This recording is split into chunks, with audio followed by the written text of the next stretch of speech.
something that was really interesting to me was the judge. He was like, Google has continued to innovate, even in the absence of competition. And then he said something that I'm sure like struck some people who are supportive of Google, which was like, and that actually is behavior consistent with a monopoly.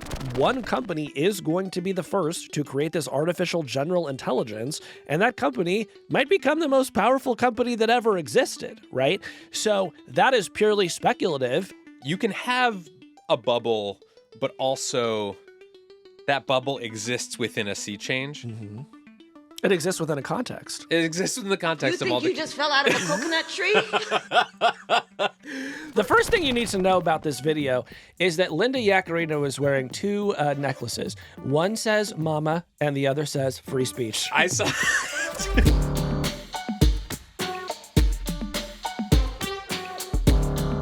I'm Kevin Roos, a tech columnist at the New York Times. I'm Casey Newton from Platformer. And this is Hard Fork. This week, Google loses the biggest tech antitrust case in a quarter century. The Times' David McCabe joins us to discuss.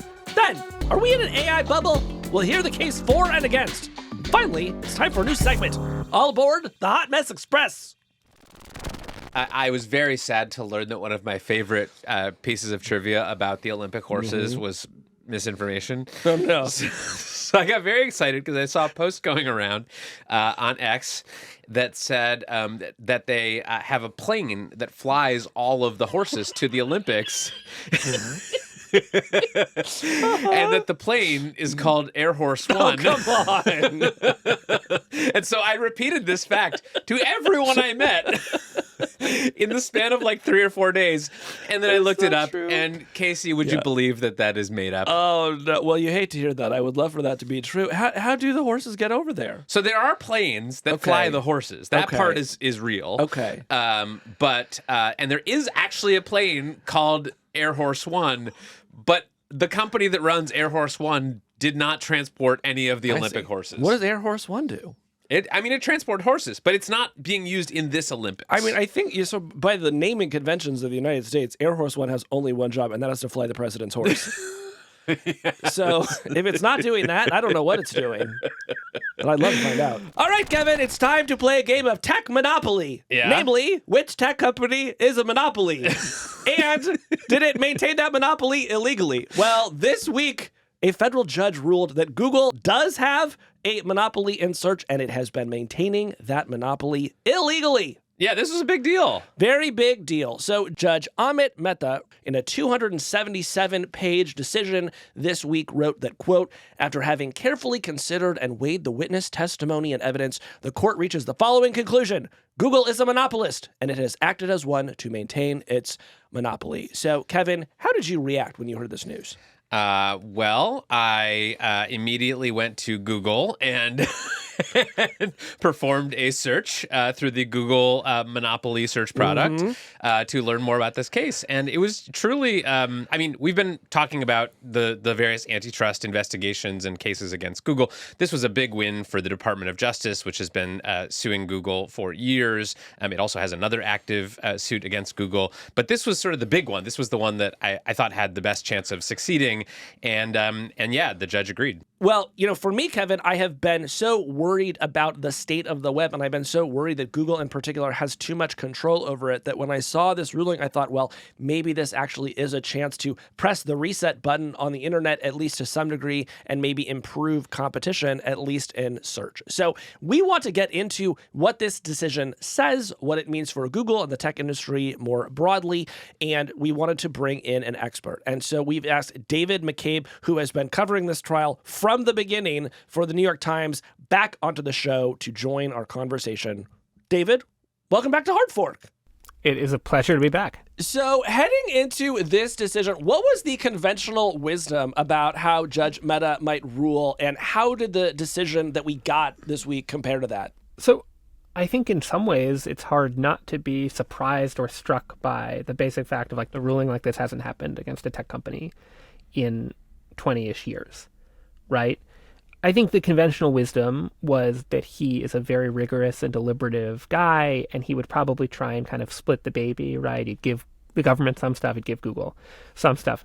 Ultimately, he gave the government the core of what it wanted. He did give Google some wins on some more minor questions, but when it came down to the center of the government's case, he ruled with them. So this was a big win for the DOJ, and I think we should just sort of step back for just a second to remind people about what this sort of case was about. So this case was primarily about these sort of default agreements that Google has struck with Apple, with Samsung, with the manufacturers of other phones to pay them lots of money, in Apple's case, billions and billions of dollars a year for the right to be the default search engine on Apple devices, on Samsung devices, et cetera, et cetera.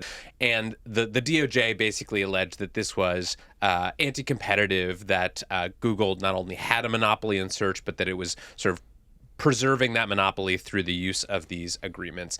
Google had argued essentially, and David, correct me if I'm wrong here, that these kind of placement deals are standard operating procedure, not just in tech, but in things like grocery stores, where a company might pay to have their beverage placed on an end cap, that it's sort of not illegal to pay for promotion, and that was essentially what they were doing. That's right. And I just add right on top of that, they said, we are being chosen as the default because we have the better product. The sort of quote from their lawyer that stuck in my mind was, Google is winning because it is better. Right. And that was at the core of their case. Right. And why, David, did the judge rule that it was illegal for Google to be making these payments to ensure that it is the default on iOS, on the Mozilla browser, and on so many other places? Well, he found that it did have anti-competitive effects. So he first determined that these agreements were effectively exclusivity deals. And so that kind of crossed this bar into exclusionary conduct. And then, he said that there had been these, what they call in the law, anti-competitive effects, right? That they had hurt competitors in various ways. That it had done things like limit innovation or allow them to raise ad prices far beyond where they should have been able to. And so those things kind of all added up to breaking the law. According to the ruling, by 2020, Google had nearly 90% of all search queries and on these sort of general searches. And on mobile devices, it was almost 95%. So it seems clear that whether you think that there's illegal anti-competitive stuff happening or not, you cannot deny that no one has really been able to compete with Google. So the Justice Department had argued that these agreements help drive all of that search volume to Google, right? And that gave them a lot of data, which allowed them to make their search engine better, which allowed them to make more money, which they then used to pay for these default agreements, right, and lock the process in. And this was a central theme of the Justice Department case, this kind of flywheel or feedback loop, whatever, phrase you want to use from the business books. Right. And the judge basically agreed with that theory. He said that is happening. He clearly bought into the idea that the default payments were central to the decision by Microsoft not to invest in its search product, Bing. Obviously, they have invested some, but they haven't invested as much as maybe they could have. And he seemed to buy the idea that Apple, one reason they might not have invested in search was the default payment. He was a little bit less accepting of the DOJ's argument that Apple had fully stayed out of search as part of some, complicated arrangement with Google. But broadly, right, he found that there was less investment in the search space and therefore less innovation. Right. If you are a young company that's maybe got aspirations of building a new search engine, you might not get very far because Google is just so dominant. And so why would VCs fund you? Why would you, raise a bunch of money to go take on a company that has effectively locked itself in this position of dominance? That's the argument for sort of the pro-competition fallout from this ruling. Yeah, and he heard from a company, Neva, that had tried to do this, right? So he heard throughout the trial from people who were either operating search engines and saying this is really hard, right, without the default position, or from startups that had said, we tried to do it. We had a lot of money. Maybe we even built our own index, right? The index is the set of data that makes up the results in a search engine. And we just couldn't do it. And he seemed persuaded by that. I think there's a really interesting story here about the history of the internet. So when you think about the dawn of the web, when Google is first formed, I think it's unquestionable that they were the most innovative. They did become the most popular because they were the best, and that turns them into this, monolith. And then mobile devices come along, and other people want to try new things, and a lot of folks try. But Google just kind of has all of these profits sitting around. And so they can go to all of these device makers and these new browser makers and say, hey, why don't we just pay you some money, become the default, and that'll be good for everyone. And it works. And there are these stats in the ruling, David, that just struck me so hard.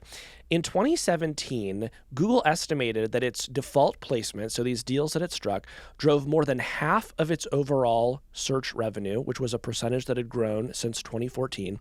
And in 2020, Google's internal modeling projected that it would lose between 60 and 80% of the queries it gets on iOS devices if it lost its default agreement on Apple devices. So why is that fascinating to me? To me, that is the DOJ's case in a nutshell. Google keeps saying, no, we're the best. The reason that people keep using us is because we're the best. And yet their own internal modeling had shown if we do not make these agreements, we will lose a staggering percentage of the queries that we're getting every year and of the revenue that we're getting every year. Well, and a moment that really stuck out to me during the trial was DOJ brought in a behavioral economist at the very beginning of the trial. And he sat there and he told the judge all about the ways that defaults are really powerful. Mm-hmm. And he just walked through the judge in very plain terms, like you go to a coffee shop and the tip screen is there and, it gives you these options. And so, of course, you're going to choose one of those tip options. And Kevin always chooses zero. Yeah, right. True. But I do feel like they've gotten a little greedy with those options. I saw one for 25% the other day at a coffee shop. I'm like, I'm not tipping 25% on a coffee. Anyway, we're getting off track. I'm not touching tipping discourse. But he just made these very plain-spoken, intuitive explanations of defaults are extremely powerful. And you could tell that the judge was into it. And, the judge heard from a lot of witnesses. He read a lot of paper. He seemed extremely deliberative. I'm not saying he was convinced in this moment, right? But you could tell that it was an engaging piece of testimony. And I think it spoke to something that people intuitively understand, which is that these defaults are extremely powerful in getting you to do something. Because why would you change? But how does this square with another thing that I understand that Google argued in this case, which is that in places where there is a choice given to users, such as the EU, which has tried to sort of make this what they call a ballot screen, where basically you're setting up a new device and it's okay, which search engine do you want to use as your default? And users actually have a choice. Google, from what I understand, argued that in those cases, people overwhelmingly choose Google because they prefer Google to Bing or DuckDuckGo or some other search engine. So how does this sort of square with the argument that you just laid out, Casey, which is that if these default deals went away, Google would lose some huge percentage of its search traffic and its search revenue? Casey can respond on his argument in defense, but there was an interesting kind of element to this trial, which was there was a little bit of an argument of a catch-22, which is the other search engines aren't as good as Google because they don't have the volume of queries every day that Google has, right? That search engines get better as they get more information about what people are looking for and how they're looking for it. And that without that, you can't be as good as Google. And that they can't have that volume without access to the default, right? And so this was basically what Microsoft was saying, was the default position is uniquely powerful in helping us build that kind of corpus of information that's at the center of a really good search engine. So, they would argue, I think, that the quality isn't there on the other search engines, in part because of Google's behavior. And then, of course, Google comes in and says, well, of course people choose Google because it's better. And they would say, well, it's better because you did this thing that now the judges ruled was against the law. So, Kevin, on this point of, hey, didn't the EU kind of try to fix this and it didn't work because everybody just loves Google? I do think there's something to that. I do think that if Google were not the default and you presented most users with a screen, they probably would just pick Google. But I was talking with somebody who works at DuckDuckGo, which is this, rival search engine, and they were telling me Google's been really good at just kind of getting around that restriction that they have to show the screen. For example, if you set a different default, but then you ever use Google, it'll be like, hey, do you want to switch back? And it will sort of always be prodding you to do that. And she sort of laid out some other ways that that Google tries to kind of undermine that ballot screen. And that's one reason why they say that if the court decides that we should move in this direction, you might actually need some kind of monitoring body that is keeping an eye on Google, saying like, hey, are you actually acting in the spirit of this agreement, or are you trying to undermine it at every turn? So, okay, now we have this big ruling. Google is a monopoly, according to this judge, and has acted illegally to maintain its monopoly power. What happens now? Like, is this going to be trapped in appeals for years and years and years? Like, what are the actual consequences of this, David? Trapped in appeals for years and years for 1,000, Alex. No, I mean, Google has said they plan to appeal. A lot of people expect this or one of the other tech antitrust cases to go to the Supreme Court. I mean, that's a years-long proposition. Just to talk sequencing for a second, the judge has ruled that they broke the law. There will be a second phase to determine how to fix it. We'll know in about a month, like how Google and the Justice Department want that to play out. In terms of this sort of remedies process, the judge has a lot of options, right? There's sort of two buckets here of traditional kind of fixes for antitrust problems. One is what are called structural, right? That's you break up a company, you have to spin off some unit. And then there are quote unquote behavioral fixes, right? That's a judge says you got to change X, Y, or Z about your practices. Something that I think stuck out to me, and we all know this, I mean, covering it and intuitively, but like reading the ruling, man, search is complicated. Yeah. Like there are so many interlocking pieces in these systems, both like internally at Google and externally between Google and other companies. And so like he digested just a huge amount of information about a very complex thing. Mm-hmm. And I kind of expect he has to do that again with the remedy. Yeah. Right? Mm. Like you have this complicated set of contracts and they feed into these technical systems and you're thinking about all this while trying to devise a fix. And of course, the more complicated the fix is, the more monitoring you have to do, the more potential for unintended consequences, because there are like all these deals and all these elements. I want to talk about remedies because I think that's a big question that I have is like, how do you actually fix the problems once the judge has identified them? DuckDuckGo has released a list of remedy requests, including Google can't do these deals anymore. They also want Google to be forced to share API access for search and ads with competitors so that they have sort of the same data that Google itself has.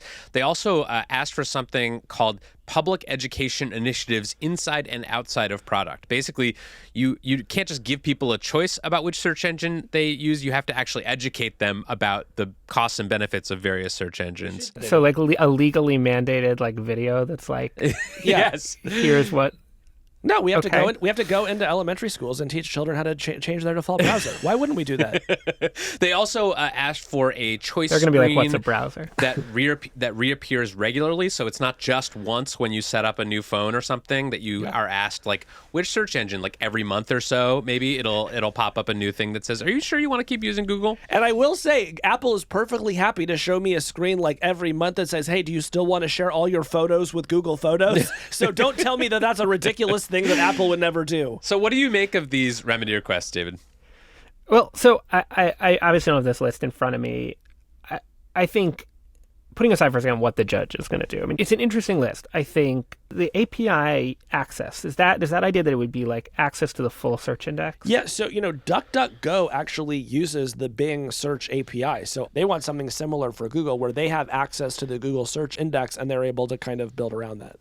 So this gets at, I think, a really interesting question in the world of antitrust law and this kind of space, which is, can these laws and these remedies be used to sort of encourage innovation, right? The judge has kind of identified innovation, harms to innovation as a problem here, right? But it's a different question of like, can these laws be used as a tool to make an economy that is not just like more competitive on price, but more competitive on innovation and the quality of products. And something that I've been thinking about a lot in this case is in the 1950s, the government required through a settlement with AT&T. AT&T has had, decades of antitrust litigation with the government. We all know about the breakup, but it went on forever. And in the 50s, the government reached a settlement that said they had to make licenses and access to some of the Bell Labs technology, particularly the transistor, available to other companies on reasonable terms.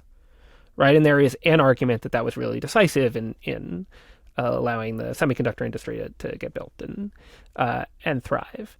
And so I do think that if you look at how the Justice Department argued this case, they argued there was this cycle of dominance that Google was engaged in. And I would expect that they will try through this remedies process to do something that they think will disrupt that cycle. Mm-hmm. And so something like other search engines could basically have Google's results quality tomorrow, when yesterday they only had Bing's kind of quality of results. It is a really interesting question of would users be more likely to consider other search engines if they had access to Google level quality, and not just Google level quality, but Google's quality on a DuckDuckGo or another search engine. Personally, I would love to see this. One of the big tech conversations over the past couple of years has been this growing perception that Google search is getting worse over time. And of course, one reason why a product would get worse over time is that it has no competition. Ben Thompson made this great point in his newsletter this week where he talked about what happened when Apple decided to stop relying on Google Maps and stop making that the default on iOS and built its own Maps product. Now, at first, of course, the Maps product was very bad. I think there are still some people who were lost because they were using the Apple Maps product when it first came out. But over time, it got to be quite good. Many people believe it's now at parity or maybe even better than Google Maps. And it is, because it is the default on Apple devices, more popular on those devices than Google Maps is. How has Google responded to that? Did they give up and walk away? No. They've invested massively in making Google Maps better and better, and I don't know one person who thinks that Google Maps is worse today than it was 5 years ago, right? So to me, that is such a powerful story about what you get when you have a competitive market, and we have not had it in search in a generation. Yeah. Something that was really interesting to me was the judge. It's not that he didn't agree that could happen, but he did not find that happened here. He was like, Google has continued to innovate, even in the absence of competition. And then he said something that I'm sure struck some people who are supportive of Google, which was and that actually is behavior consistent with a monopoly, that they would continue to put money into R&D because they want to kind of maintain their advantage. And then he said, I do note that they introduced Bard in response to ChatGPT, and that's an example of responding to competition, but notwithstanding, I largely find that they have continued to build and innovate, even in the absence of competition. To me, one of the clearest pieces of evidence that Google is a monopoly is that they were totally caught flat-footed by Bing, by ChatGPT. They had this, they were late to incorporating all this generative AI stuff into their products, and yet Bing did not take market share from Google to any appreciable degree. Google still maintained its dominance, even though it had more competition theoretically than it has had in years. The numbers just didn't budge all that much. Generative AI kind of hung over this case, but because it originated now 4 years ago, basically, and concerned conduct from the last 15 years, it was not really a part of the record in the case, right? They weren't fighting over ChatGPT. So occasionally someone would reference it, but they also couldn't get really deep into it. But it's the obvious thing that hangs over this remedies discussion, right? This is clearly a sort of pivotal moment for Google and for the search business. And does the remedy kind of change the game in a way that either allows, new AI players to thrive or does not? I just want to say, every time one of the two of you says Remedy, I think of the song Remedy by Jason Mraz, and it's driving me insane. Okay, let's talk about what this means for the tech industry more broadly, right? Because as this remedy There, my brain goes I've got again. the remedy. We could say fit. We could say fix too. There's no real. As this remedy gets decided, many companies are going to be affected. So, I mean, let's start with who could maybe be the biggest loser here, which is Apple, which is getting around $20 billion, I think, at last count from this deal. What do we think happens to them if the judge says, hey, you're not allowed to take that money anymore? I mean, I think, do they keep Google as the default is the real question, right? Like, does not getting the money, if they stop getting the money, change their behavior and their thinking, right? Or not? Obviously, it's not good for it's some percentage of their services revenue, right? I mean, you may have that number in front of you, but like, so obviously they immediately lose that off their balance sheet. But I think more broadly, the question is like, do they decide to invest in search in some way, or, work with OpenAI or something like that? What do you guys... Okay, so let's talk about the Mozilla Corporation, okay? Yes. So Mozilla makes the Firefox browser. That's the thing that it is best known for. And in its heyday, Firefox was, one of the most popular browsers on Earth. It's really kind of fallen off, I think, over the years. But the Firefox community is relatively big, and Google pays Mozilla hundreds of millions of dollars a year to be the default. And that is by far the largest source of Mozilla's revenue. Like 80+% of Mozilla's revenue is coming from this search deal. What happens to Mozilla in a world where it loses 80% of its revenue? Is that just the end of Mozilla? I think it's the end. Yeah. I mean, David, do you think they can survive? I think it was like 80% of their revenue. Yeah. Well, how do you survive that? I mean, it's an obvious question. I think they were obviously they were witnesses at the trial. My memory is they were pretty favorable to Google in their testimony. We would like the company to be able to continue paying us the vast majority of our revenue. It's so interesting because, the Mozilla ethos, like, it is a nonprofit, and, I think there are a lot of really, conscientious, civic-minded people who work there, who believe in a sort of a healthy and open internet, and, who I think I sort of share a lot of values with.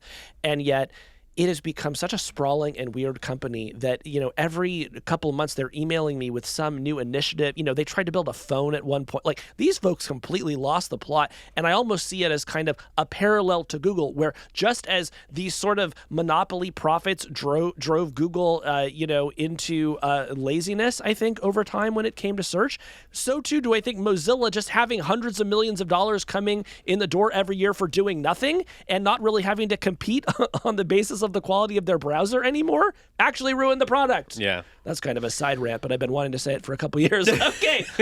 I have sort of a big picture question, David, because there's been this feeling in the tech industry over the past couple of years that this sort of aggressive antitrust stance that the DOJ and the FTC and all these federal agencies have taken under the Biden administration with people like Lena Khan and Jonathan Cantor at the DOJ, that they've been sort of not getting a lot of wins, right? Does this ruling sort of invalidate that? Does it make you think that actually this approach to antitrust is working?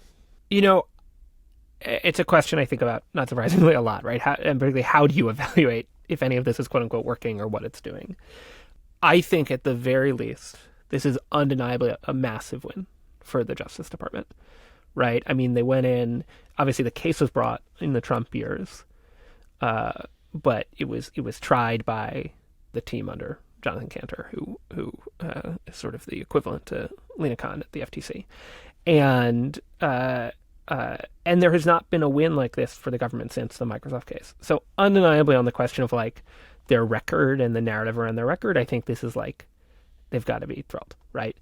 I think the question of has it worked or what has it done really will depend a lot on the remedy the court decides to impose here and just how the industry reacts, right? I mean, something that if you went to the FTC and the DOJ today and you were like, seems like you're losing a lot, like, can you show me, why you're winning? One thing that I suspect that they tell you, and certainly the people who are very close to them would tell you, like, is there's a deterrent effect. Particularly on mergers, that there's less deal making happening, that more companies are sort of like trying to do it on their own versus getting bought by a big company. it's an interesting question of whether or not there'll be a similar effect here, right? Just the fact of the ruling causes people to act differently, right? Does it cause some investor to be like, oh, maybe there is an opportunity in search, maybe there is a window here? Does it cause Google to say, like, in the millions of product meetings that make up the soul of a big tech company, right? Like, does it cause them to be a hair more cautious and, potentially create an opening for a competitor? Because that's part of what, has been argued in the Microsoft case, was like one reason, as you said, it opened the door for Google, was that they just had gotten more cautious and more careful, and they were so freaked out by the experience of tangling with DOJ for years. This hasn't, not to be too, I'm not trying to dodge the question, but this hasn't happened in more than 2 decades, right? And so, like, we'll have to look and see how Google responds and how people at Google respond. So if there's no further business, I need to go listen to Remedy by Jason Mraz. Go do that. When we come back, bubble, toil, and trouble. We're talking about AI. So, was that a Macbeth reference? Yes!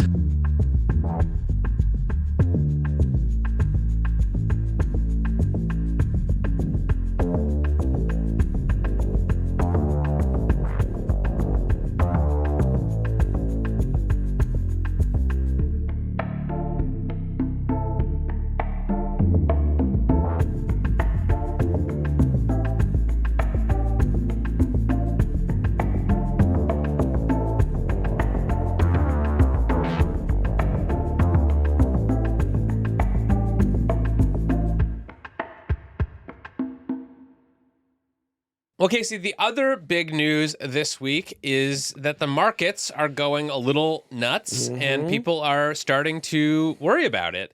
And what makes this a story that I want to talk about with you is that a lot of the sort of panic and worry right now is about this question of whether we are in an AI bubble that is bursting. Yeah, this discourse has gotten really hot this week. And of course, that is a question right in our wheelhouse. And so I'm excited to hear the news and what you think about it. So just for some background, at the start of this week, markets in the U.S. and around the world were really volatile. The most valuable tech companies, what they call the Magnificent Seven. Which, by the way, did we know that they were called that before this week? That was a new one for me. That was a new one for me. Yeah, okay. But it's also like a great name for like some sort of a figure skating troupe or something. I don't know. Without looking, how many of the Magnificent Seven can you name? I think I could name all of them. All right, let's do it. Microsoft, Apple, Google. I think that's the MAG. It stands for, I don't know. Oh, wait, is it an anagram as well? I don't know. Okay. NVIDIA. Mm-hmm. Oh, I'm done That's at fine. 5. Is Netflix in there? It shouldn't be. No? It might be. Okay. What are the... Anyway, we're getting off track here. Okay. So at the start of this week, the Magnificent Seven, which is what they call the 7 most valuable U.S. tech companies, lost roughly $1 trillion in market value. In the U.S., the S&P 500 fell 3%. In Japan, the Nikkei had its biggest one-day point drop in history. So it's just a lot of volatility. People are getting worried about their stocks, and people are trying to figure out what the heck is happening. And some of it has nothing to do with tech, right? That like there's this sort of jobs report for July showing higher unemployment than a lot of economists expected.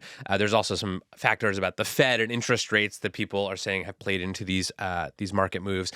But the thing that makes it a story for us is that a lot of the focus this week has been on AI and the role that it is playing in all of the market chaos. Yes. Now, I mean, the one thing that I would say is that while it is true that stocks were down earlier this week, it did seem like they more or less immediately bounced back, at least part of the way. In fact, as we're recording this, I think Meta is actually up for the week. So what you said is true. There is a lot of volatility, and this has been, I think, like one of the biggest subjects of the week is just what is going on with AI. I did just also want to note that. Yeah. And I want to sort of spend some time kind of deconstructing the argument about an AI bubble, because I think it's really interesting and important. And it is sort of the big question that is kind of hanging over the industry right now is like, is any of this sustainable? Is any of the hype that we're seeing around generative AI actually pushing the tech industry forward? Or is it just like, the metaverse and crypto and all these things that sort of come and go? So let me just sort of lay out the sort of steelman arguments for the case that we are in an AI bubble, and I want to hear your responses to them. All right. So The first argument that you'll hear from people who think that we're in an AI bubble that is about to pop or that might pop soon is that the economics of all this are just unsustainable and they're actually getting worse. So far, in the first 6 months of the year, Microsoft, Alphabet, Amazon, and Meta have spent a combined $106 billion. And that's probably too low an estimate because that only includes their capital expenditures, things like building data centers, acquiring GPUs, things like that. That doesn't include like all the engineer salaries and stuff like that. And the ad that Google ran during the Olympics. Yeah. That was probably at least a couple billion of that figure right there. And that spending is not slowing down. In fact, it is expected to grow. We know that AI companies are going to spend a ton more money in the coming years, maybe as much as $1 trillion, according to some estimates, to build out these AI systems. That is just a lot of money. And it's not clear that they have a plan to recoup those costs, right? You can't sell enough $20 a month ChatGPT Pro subscriptions to recoup the costs of spending hundreds of billions of dollars training these models. And unlike some technology where you spend a bunch of money up front to build something and then you can kind of sell it over and over again with no marginal costs to your company, AI spending actually scales as the products get better. Like it costs more to train the better models as they get better and more powerful. The costs actually go up. What do you make of that argument? Well, I think that that argument has some strengths to it. I would say a few things in response. One is that I think some companies will win and some companies will lose. It's almost certainly the case that some of this vast amount of money that is being spent now is being wasted. I think it's also very likely that one or more of these companies is going to figure it out and be able to make some of that money back. And in fact, the way that this capital is being deployed is out of a sense that essentially one company is going to be the first to create this artificial general intelligence, and that company might become the most powerful company that ever existed, right? So that is purely speculative, and maybe we never get there, but if it turns out to be true, and you were like Andy Jassy or Mark Zuckerberg, and you said, we're going to sit this one out, history is going to look at you as like one of the worst CEOs of all time, right? Like, what was the point of making all these monopoly profits if you weren't investing them into trying to build the next thing? Right. And this is sort of what tech CEOs have been bringing up on earnings calls over the last few weeks. Google CEO Sundar Pichai said, quote, "The risk of underinvesting is dramatically higher than overinvesting. Basically, we'd rather spend too much to develop AI than not spend enough and get beaten by someone else." Mark Zuckerberg also made a version of this argument, too. So this is something that is very much out there, but the tech companies are saying basically, the real danger here is missing the boat, not spending a few billion more than you need to. Yeah. Now, where the economics do seem to be unsustainable, Kevin, is for the smaller companies, right? The startups like the Inflections and the Adepts and the Character AIs, companies that had raised tens or hundreds of millions of dollars and were once valued at $1 billion or more. They're throwing in the towel saying, hey, we're going to figure out some weird way to sort of get reverse acquired back into these tech giants, because as they look at their own balance sheets, they figure we're not actually going to be able to hit AGI before we run out of money. So in that case, it does seem like there is a bit of a bubble bursting. Yeah. Okay. The second argument that we are in an AI bubble is just that AI progress is slowing down. You'll hear people saying this, like we're just not seeing the kind of rapid capabilities gains that we saw a couple years ago. And so maybe we've already kind of gotten most of the juice out of these systems. We're close to tapping out the potential of this technology. What do you make of that? Well, so, I mean, I am sympathetic to this argument in some ways, because that has also been my frustration, is that we have been promised these, perfect digital assistants and so many other things, and they're kind of stuck where they were in 2022, or at least it feels that way. I think if the, AI companies were here, they would point to a million things that they've improved since then, and I think there's a lot to that. But to me, like, the real test of this question is what happens when these next generation frontier models come out, once we see what GPT-5 looks like, or Llama 4, do we actually see that step change in capability that reassures us that, like, oh no, we actually are on a glide path to creating a super intelligence, or no, that actually was just hype and we've run out of ideas? That is just truly a question mark. I don't know the answer to it, but again, it is in the nature of business people and of venture capitalists to try things, and when you you think about like what could a transformative technology be, hard to think of one that would be much more transformative than that. So it doesn't really surprise me that people are continuing to invest in it despite that uncertainty. Right. And this, I would say, would be like a very, I think it's contingent, this argument, on what happens in the next 6 or 12 months, right? If OpenAI comes out with GPT-5 and it's as much improved over GPT-4 as GPT-4 was over GPT-3, if we continue to see like large capabilities increases from these models, I think that will be a signal that we just needed to kind of wait and give it a minute. But yeah, I think if the next models that come out of these big AI companies are just sort of incrementally better than the ones that we already have, I think a lot of people are going to start to say, well, why are we spending hundreds of billions of dollars to train these things again? Okay, that's the second argument. AI progress has slowed. The last argument that I hear a lot from people who are sort of skeptical of all the hype around generative AI, who think that we are in a bubble, is just essentially that we haven't found the right uses for this product yet, that it doesn't have product market fit. Elliott Management, which is one of the biggest hedge funds in the world, sent a letter to investors recently that basically made this point. It says, there are few real uses, that's for generative AI, other than summarizing notes of meetings, generating reports, and helping with computer coding.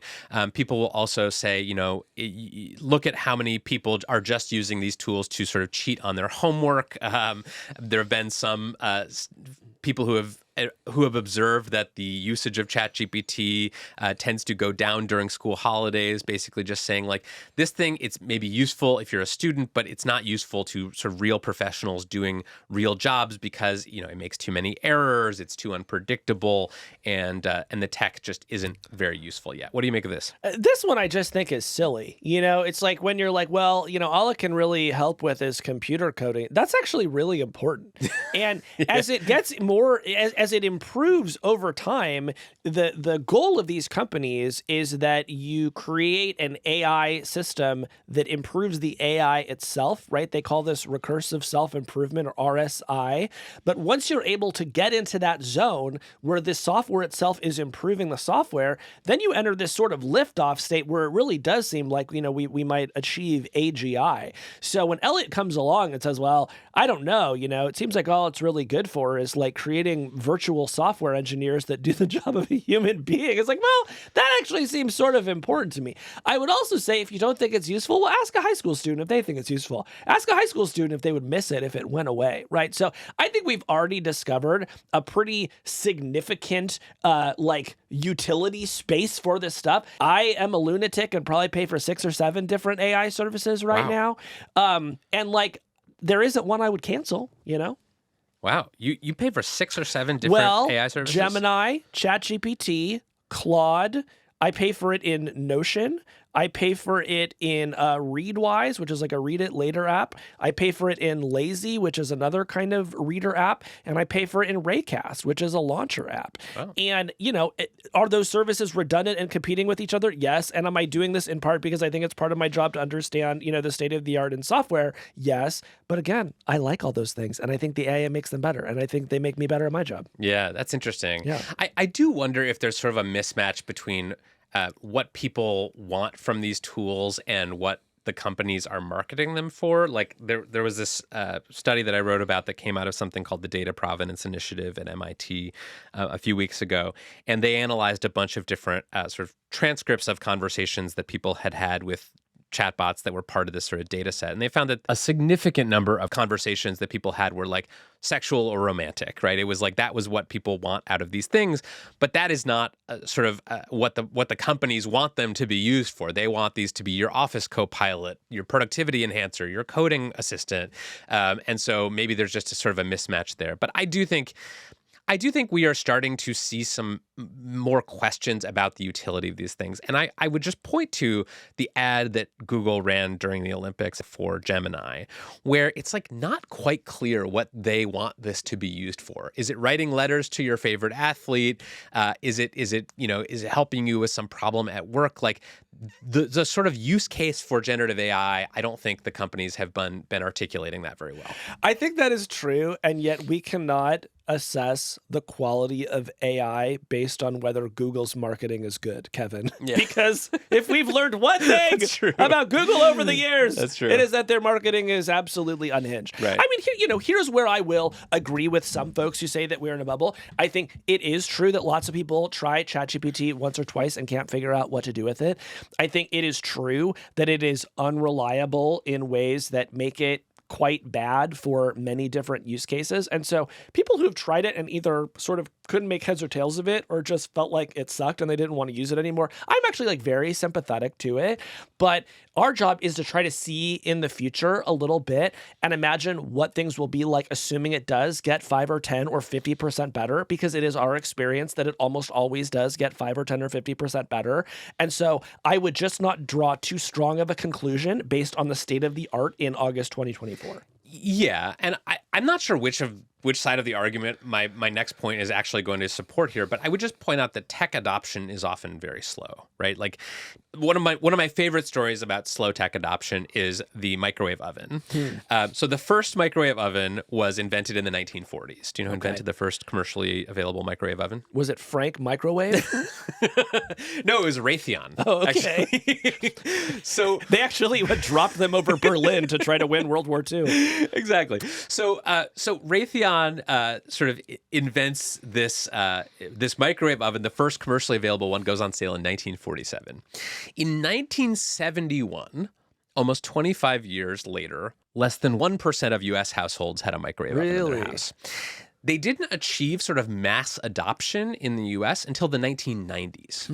So technology, the point is that technology, even if it exists, even if it makes a sort of measurable difference in people's lives, people's habits are just very ingrained. Yeah. And often it just takes a long time for sort of people to cycle through one technology to get to the next thing. And so, ChatGPT was one of the fastest growing apps in history. It, got to 100 million users within 2 months, which is like insane by sort of historical standards for these kinds of things.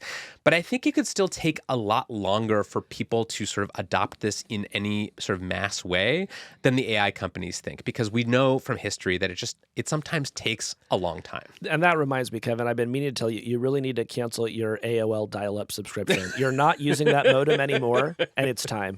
But I like the CDs they send me.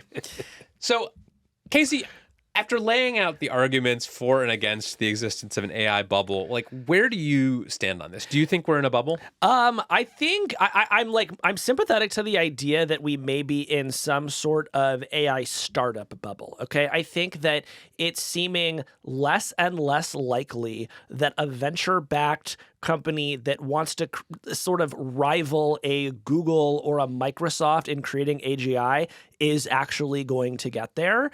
And I think that's like kind of sad. My hope was that there was going to be a lot more opportunity there, and so far it doesn't seem like it's been manifesting.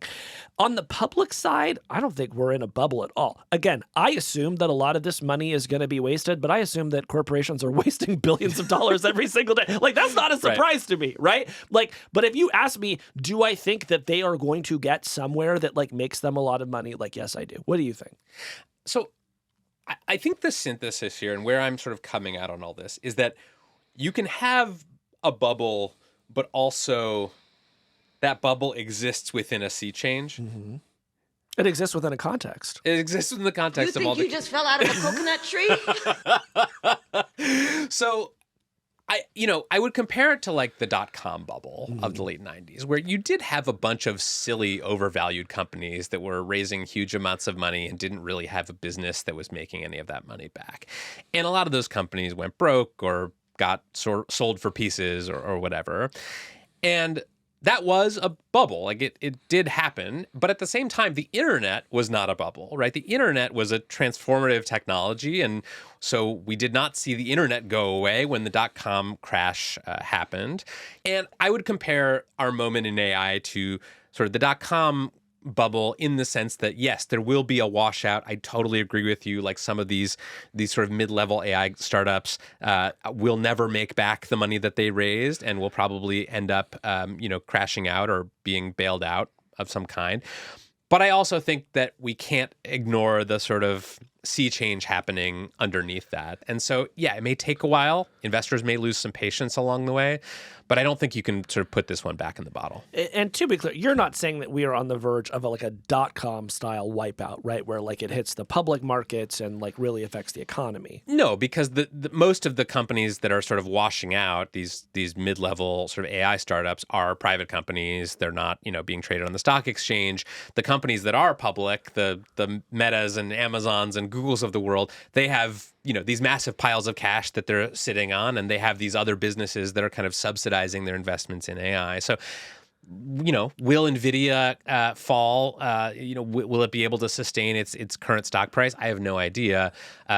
But I think the idea that these companies are all going to come crashing down because they spent too much developing large language models is a fantasy. The last thing that I'll say is that I had this formative experience, which is I started covering tech in 2010, which was right when the mobile boom hit, right? Like everyone started to get a really high-powered smartphone, and we saw dozens and dozens of companies get born, right?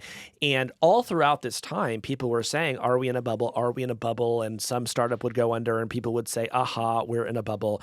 And as someone, and I can't remember who, but I recall someone making a joke during that time, and it was something to the effect of, reporters have successfully called 25 of the last 3 bubbles. Right. And the idea is people are always saying there's a giant bubble, right? And I think, honestly, it just shows you how people still are traumatized to this day by the dot-com bust. But I think it should also give us pause when we walk around saying we're in a bubble, because I think recent history has shown that the tech industry is here to stay and has generally, been pretty good about figuring out where to spend its capital. Yeah.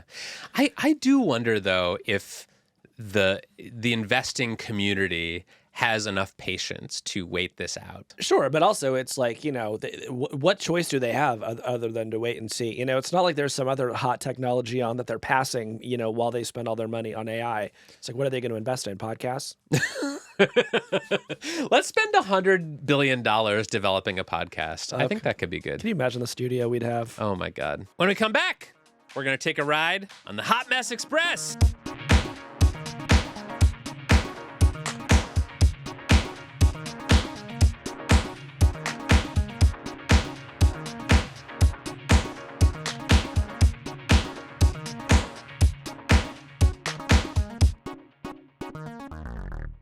Well, Casey, all aboard! The train's pulling into the station, Kevin. Yes. So today we are playing a brand new game called the Hot Mess Express. And we even have a theme song for it.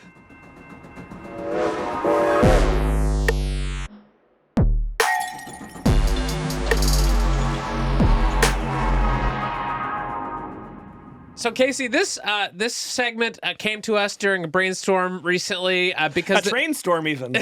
A brainstorm, because as we were looking at the tech news of the week, there were just so many stories that struck us as just being very messy. Very messy week. And so we decided to call it the Hot Mess Express. Yeah, and so how this is going to work is we have a number of stories that are going to be coming down the tracks, and when they arrive at the station, we're going to sort of tell you a little bit about them, and they weigh in on what kind of mess this is. And we have a scale, and we'll be using it to assess sort of what was the week's biggest mess. And that's Hot Mess Express. And if you're watching us on YouTube and you see the toy train set in front of us and you're wondering where did that come from, well, I'll tell you.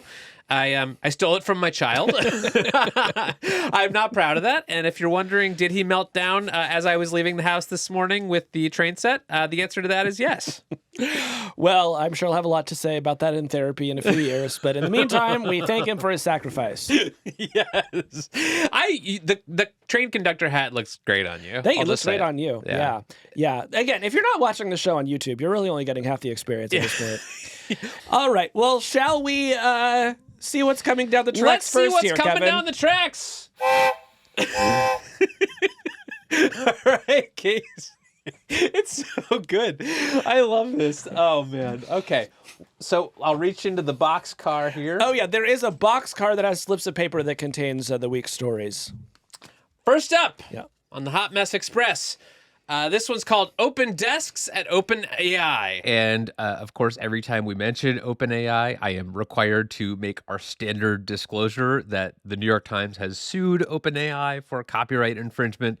But Continuing on. So this came out of OpenAI this week. There was some news that at least 3 high-level executives were either leaving the company or taking a leave of absence. John Schulman is one of them. He is an OpenAI co-founder who had been pretty central to ChatGPT. He is leaving to go to Anthropic, the rival company, where he's going to work on AI alignment. And he said in a statement that he was not leaving OpenAI due to lack of support for alignment research, alignment being the sort of area of AI research that is concerned with how to make these models behave. But he's still leaving to go over to Anthropic. The information also reported that another OpenAI co-founder, Greg Brockman, is taking an extended leave of absence through the end of the year, but plans to return. They also reported that Peter Deng, who was one of their product leads over there, has left. And obviously, this came on the heels of a bunch of other people who've left OpenAI in the last few months, including Ilya Sutskever, one of the co-founders. So putting aside Greg Brockman, who is just sort of on leave for now, only 2 of the 11 founding members of OpenAI are actually still working there day to day. Casey, what is going on at OpenAI? I wish I knew. And in fact, a former OpenAI employee messaged me this week and said, what's going on at OpenAI? So it's not just the reporters who are asking that question. At this point, Kevin, more co-founders have quit OpenAI than most companies have co-founders. It's true. And not only that, but this departure of Greg Brockman, I think, is super interesting. Brockman is a really integral part of this company, working, hand in hand with Sam Altman, the CEO, and Mira Murati, the CTO. And, I generally find him to be a pretty voluble person. He's got a lot to say. And so when he just showed up on X and said, by the way, I'm going on leave of absence. I'll be away for a while, but AI is still super important and we got to complete the mission, which is what he did. I thought, this is weird. Like, why take this leave of absence now? And I have some irresponsible speculation, but I wonder if you have any to share first. No, I want to hear your irresponsible speculation. Okay, I'm just going to tell you what this sounds like to me, yes. Okay? Because I think, look, if they wanted to get rid of him, they would have, and if he wanted to quit, he would have quit. What this sounds like to me is he wanted to quit, and somebody said, don't quit, take a break, and then we will revisit this later, and he sort of walked out the door, and that sort of explains why this felt sort of abrupt and why he did not have a lot to share. He didn't share any warm and fuzzy feelings about OpenAI when he said he was taking a leave of absence. So that's just kind of what it felt like to me, but I'm curious what it felt like to you. Yeah, I think there's a story here that will come out in the coming weeks. I've been asking around people at OpenAI. No one, the sort of Greg was the surprising departure here. John Schulman, people sort of suspected that he might have been kind of, disaffected or just sort of had some questions about leadership since their big board drama last year. And so people were not shocked. People were obviously sad to see him go. He was well liked there, but they were not shocked. But Greg, I think it's safe to say that many people did not see coming. I think it's possible that he is just taking a leave to kind of recharge himself because he thinks that, 2025 is going to be a really big year and he's going to be really busy. He said in his statement that this was his first time to relax since co-founding OpenAI 9 years ago. So maybe there is an innocent explanation, but it does seem like they are losing a lot of key personnel recently. And I don't really know what to make of that, except that it seems to be a drama factory over there. Well, I keep a file on my computer called OpenAI is a weird company, and I added this story to the list because I thought, once again, I'm over here scratching Wait, what my else head. is on your OpenAI as a weird company God. Well, list? let me pull it up for you right now. Let's see. Here are some things that I have. OpenAI illegally stopped staff from sharing dangers. Whistleblowers say. OpenAI employees say it failed its first test to make its AI safe. Microsoft and Apple drop OpenAI board seats amid antitrust scrutiny. Employee says he was fired for raising security concerns to the board. The opaque investment empire making OpenAI's Sam Altman rich. It's just, again, a lot of this stuff, it's like fairly innocent. But it's like, oh, this happens, that happens. But you put it all in a file, Kevin, and you say, it's a weird company. It belongs on the Hot Mess Express. Yeah. This company, for many of its victories over the past few years, it is a hot mess. Yeah. How would you rate its mess? Is Okay. it on our scale? Okay. So look, I don't think this is quite as messy as some of the OpenAI stories we saw last year. So Kevin, I'm going to give this a rating of a warm mess. I think it's a warm mess. Okay, yeah, I agree with that. I think it's a warm mess that has the potential to become a hotter mess depending on what we learn about these executive departures. That seems very fair. Now, Kevin, do we have another mess coming down the tracks? Oh, there it is. Let me just run down to the station. I love this. We are easing into our destiny as children's entertainers. Chugga chugga choo choo. Yeah, we're the Who's here? We're the Wiggles for tech stories. Okay, now this was a very fun one, Kevin, and this was X introduces its innovative new forced advertising plan. Did you hear about this one? I did. So X filed a lawsuit this week in a U.S. district court in North Texas against GARM. That, of course, is the Global Alliance for Responsible Media. It is an advertising industry group that tries to make sure that ads are brand safe, right? That, your ad isn't going to run next to hate speech or violence or gore, that sort of thing. And X filed a lawsuit against GARM as well as individual companies like Unilever, Mars, and CVS. And you're probably wondering, well, what did GARM do that would lead X to sue assume it? they caused irreparable harm? Is that a thing? There have been allegations of irreparable harm. That's what's being alleged. So GARM had encouraged advertisers to avoid X after Musk bought it. And this happened in November of 2022, which was like the month after Elon bought the former Twitter.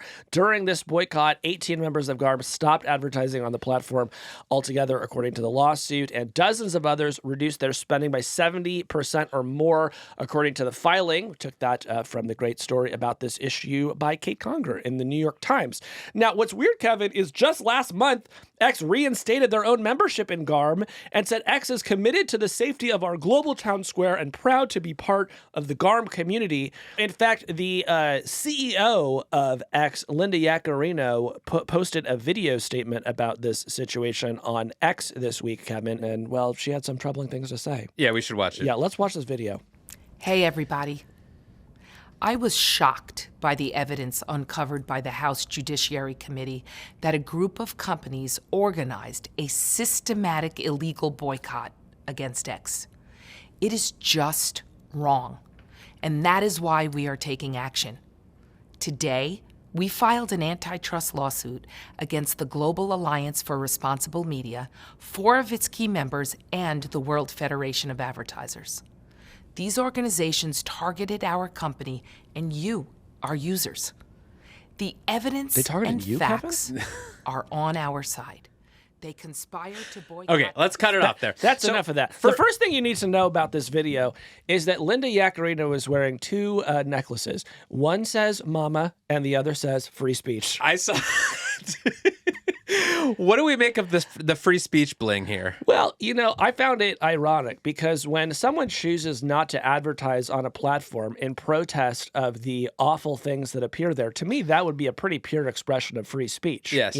And so for X to turn around and say, no, if you're organizing with others and saying, don't advertise on this website because of its policies, that seems like a pretty anti-free speech thing to do, Kevin. Sure does. What do you think? Yeah, I mean, that was the sort of widespread mockery of this lawsuit comes down to the fact that these advertisers, they are choosing not to spend their money on X because they don't like what goes on X. They don't want their ads for, beauty products appearing next to hate speech and divisive political content. And that is their right. It's a free country. Advertisers can and do make choices all the time about where to spend their money. And in this case, they are choosing not to spend money on X. And instead of saying, well, maybe we should make our product more compelling to those advertisers by removing some of the hate speech, instead they are taking those advertisers to court to, I guess, sue them into changing their mind. Is that a strategy you think is likely to work, Casey? I talked to a First Amendment lawyer who said, no, basically this is exactly what the First Amendment is designed to protect. This is obviously just an expression of speech. And of course, Kevin, the whole thing is very funny given Elon's appearance at the Deal Book Summit last year when he was asked about the advertiser boycott. And some of the things he said in response were, 1, don't advertise, and 2, go fuck yourself. And they did. And yeah, They stopped advertising. And all of a sudden, this is shocking news. Yeah, and by the way, Elon's summary of those events that I just described on X this week, quote, "We tried being nice for 2 years and got nothing but empty words. Now it's war." So that was what being nice looked like, and I guess the lawsuit is not. But look, this obviously, I mean, I do think this whole thing is a joke, but I do think there's also a more serious dimension to it, which is Elon found allies in the House of Representatives, in particular Representative Jim Jordan, who held a hearing about GARM and has sent letters to lots of big advertisers asking not just, hey, why aren't you advertising on X, but why aren't you advertising on Breitbart and the Daily Wire, these sort of conservative aligned media. And at this point, X is absolutely conservative media. So I just think that is something that people should be aware of, because the folks like Linda Yaccarino who want to brandish the banner of free speech, I just find it truly upsetting, given that she is working to threaten advertisers who are just truly exercising their free speech. Yeah, I agree. I think it's also a sign that X's business model is just in real trouble, right? They're not. Wait, are you saying that healthy businesses don't normally sue the people who have chosen not to be their customers? I'm saying it's not what I would do if I ran a business and wanted to make it profitable, but clearly they have sort of realized that their future in advertising is not bright, and so they are making a pivot to subscriptions, and they're trying to convince people to pay up for X Premium, but that doesn't appear to be going all that well either. So this just reeks of desperation to me. Casey, where do you rate it on the hot mess scale? Kevin, I have to say this has all the bearings of a classic hot mess. This company has no idea what it is anymore. It is just acting based on Elon's whims, and they're nonsensical and desperate. What do you think? Well, I think they are creating some business for the free speech pendant necklace market, and I think we should celebrate that. That is business that didn't exist before. All right, what's the next train coming down the tracks? All right, pulling into the station, we've got From Friends to Enemies. Oh. Casey, this is a story about a feud that has roiled the AI companionship market. This is so sad. Yeah, so you know the AI company Friend. I didn't know about it before this story, although the founder had pitched me about writing about it, and I thought, I don't know. And now I kind of wish I had. Yeah, so there's this guy named Avi Schiffman. He has an AI startup called Friend. They just announced a wearable pendant. Basically, it's like an AI that sits on a necklace, speaking of necklaces, and sort of listens to your conversations and then will text you affirmations or tips or whatever throughout your day. Hey, you look great today. Yeah, exactly. So this got a lot of attention over the past couple of weeks, in part because of the $2.5 million that this company Friend had raised. It spent nearly 1.9 million of those dollars on the domain name friend.com. Is that high? That's high. Okay. That's a lot. And they produced this teaser for this Friend pendant that got a lot of attention. People said it was dystopian or weird or whatever. Some people thought it was cool. We made it. Woo! I don't know how to woo very good.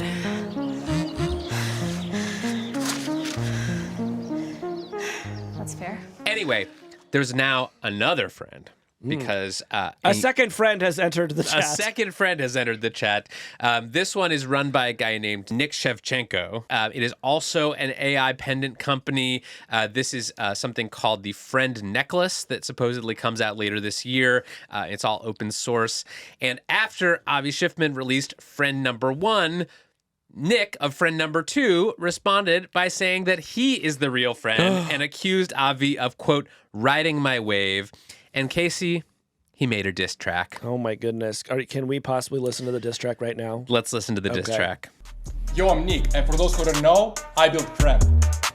Renamed your tab, jacked my style, built nothing real, it's been a while. Investor cash, you burn quick, I'm grinding hard, tracks in my peak. Don't be game, where is the proof? All you're gonna squeeze, no roof.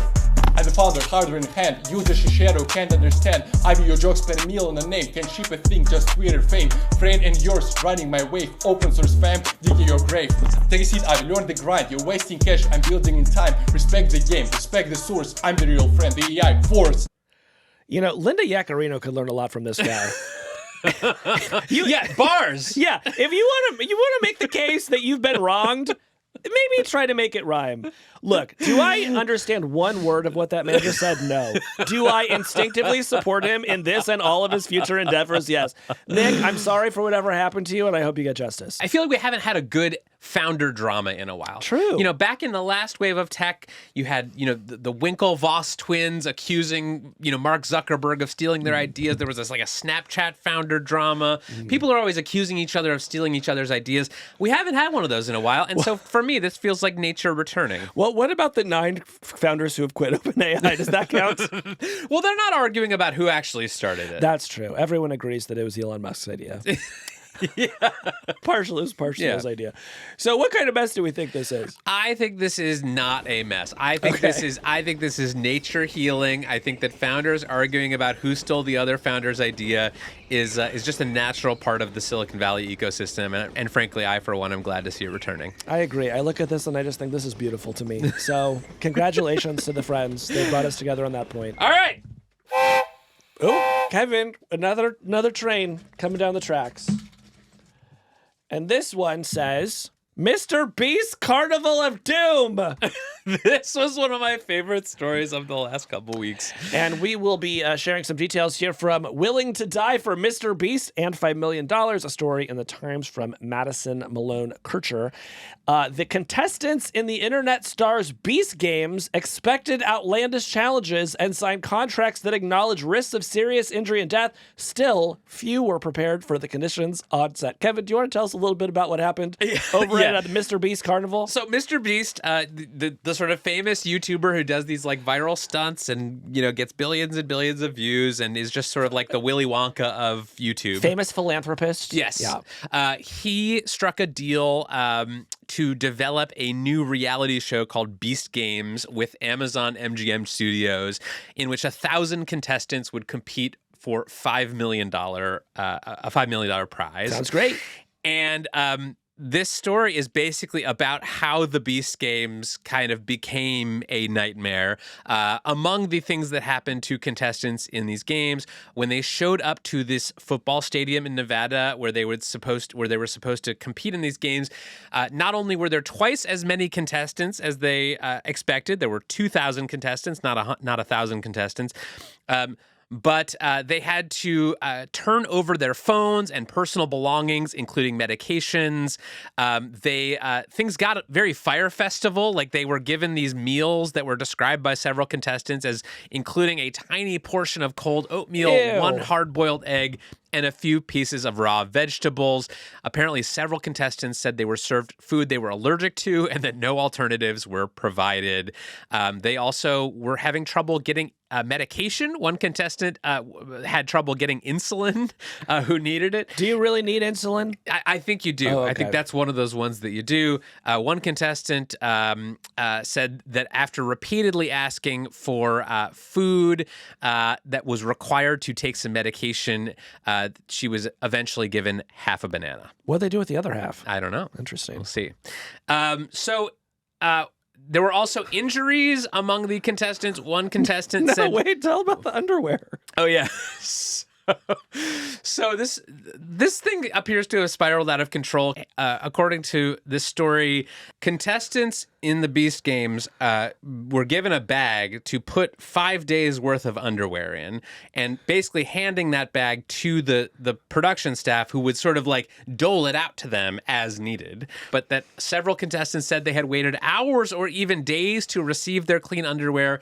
One woman said that when she and a group of other contestants who were menstruating during the event had asked this production staff about getting their underwear more quickly, she was told that it was, quote, not a medical emergency, and she recalled that a nearby member of the production staff had laughed at the woman's pleading. There were also reports of various injuries among contestants. Wait, pause. Let me say something. Release the damn undies. Release the undies. Yes. Other contestants reported being injured by these competitions and not being treated well during the competition. One contestant described watching other contestants vomiting and appearing to pass out. There were apparently several hospitalizations. This appears to have just been a real mess all around. Yeah. And my favorite part of this is that when asked about all of these accusations, a spokesperson for MrBeast had said that the Beast Games shoot was, quote, unfortunately complicated by the CrowdStrike incident, extreme weather, and other unexpected logistical and communications issues. The spokesperson also said that MrBeast had started a formal review and had taken steps to ensure that we learned from this experience. Kevin, did you find that the CrowdStrike incident affected your supply of underwear?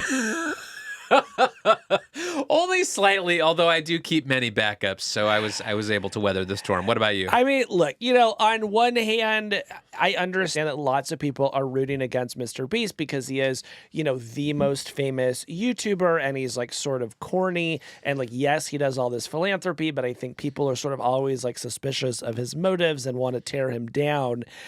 And even given all that, though, this is just a very funny story. It's very funny. And, like, I assume that going on any reality show is actually kind of a nightmare. Like, they really do take away your phone and everything. I'm sure these are not Wait, that's the part that sounds the worst to you? I mean, to me, what sounds the worst to you? Not the vomiting and the hospitalizations? That's fine. My friends are always doing that around me. But, I think the sort of sheer accumulation of incidents here makes you wonder, like, how low was the budget on They're giving away $5 million. Like, presumably they had a lot of money to spend. But, maybe MrBeast kind of saved it all for the prize and hoped that everyone else would get by on half a banana. Yeah, I think that Amazon has a real opportunity here because they can not only release the Beast Games show as they intended, but they can also release the documentary about the disasters behind the scenes at the Beast Games, which would be an even bigger hit. I was going to say, I'm going to guess that one gets way more views than the Beast Games itself. How would you rate this on the hot mess thermometer? This feels like a hot mess. Like, I don't think it's going to truly boil over, and if anything, I think it's just built anticipation to watch the show. But it does seem very messy, and I'm sure there'll be lawsuits and so on. What do you think? Yeah, I think so. But it's MrBeast, I think, is too big to fail. I think he's going to be fine. But I do think I am very excited to watch this show now. You know what I would say if I were running this if I were running this program and someone was like complaining to me that they were hungry all the time. What would you say? I'd say, hey, the name's MrBeast, not Mr. Feast. And then maybe they would laugh and calm down. Yeah. Yeah. Have a hard-boiled egg. All right. That is the Hot Mess Express.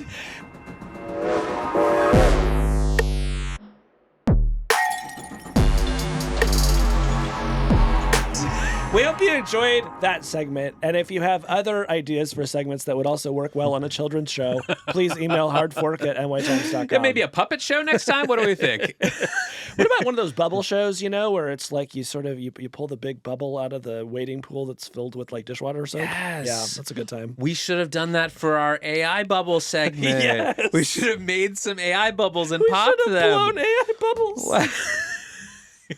We are morphing into a children's show. Anyway, if Nickelodeon has any openings on its programming lineup for the fall, we are available.